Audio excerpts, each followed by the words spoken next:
Good afternoon, everyone. I want to start off by saying we're on being safe and taking care of themselves and adjusting to this new way of learning.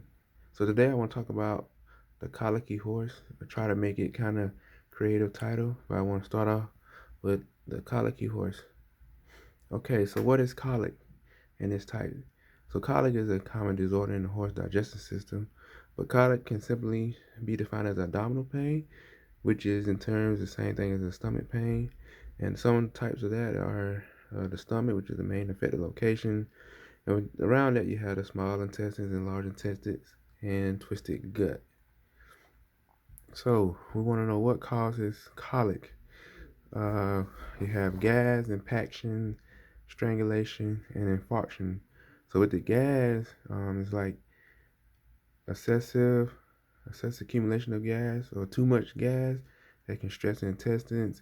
Impaction is the fecal, which is same thing as the poop can become hard and it won't be able to pass through the system of the stomach, because of the animal may be dehydrated, and also if your horse is eating sand, it can rupture the stomach as well. And when we talk about strangulation, that's just basically the intestines becoming trapped, which is meaning that the blood cannot flow like it want to. The blood and feces cannot flow, so that way it get entrapped. And another one is infarction, and that's simply the blood supply to the intestines is weakened. So we want to know, why do the horses colic? They are able to vomit, cecum, a blind sac, the length of the small intestine, the small colon narrows at termination of right dorsal colon, and upward movement of ingesta at pelvic flexure. And these are some of the signs of colic. As you can see, you have pawing, excessive sweating, so a lot of sweating, kicking at the stomach, pulse over 60 beats per minute, not eating, stretching, and a lot of rolling. So as you come on out of that, so how do we want to prevent the colic? Well, first foremost, we want to have fresh and clean cool water, so that way you can keep the animal safe and sound.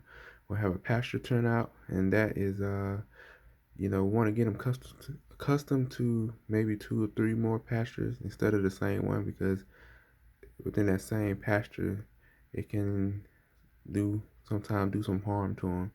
We want to feed them off the ground, but once again, not in the sandy areas, because once again, they're eating off the ground with the food, and if they're in with the sandy area, they will both be eating the sand and the food at the same time. Dental exams are important because we want to keep them clean teeth, so that's good.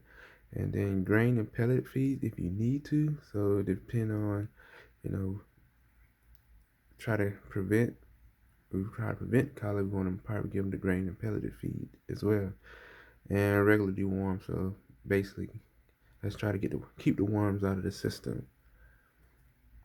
So if we treat the colic, main thing we want to do is surgery, as if it's required. So within the surgery, if the pain is uncontrollables, and as well as if the horse shows no improvement despite medical treatment. And then the others, one is, like I say, medical treatment, which is the painkillers, which is, as you can see in there, kind of small, but Banamine, which is a painkiller as well, and can't pronounce that word, but it's another painkiller. And so these right here kind of help the colic. So it's like inability to pain, they won't feel it, so it's a painkiller. So we want to just try to keep the horse as much as possible healthy and let them live a happy life. Thank you, y'all, and this is my video on treating a colicky horse, I call it. Just being creative, trying to, and that's it. Thank you.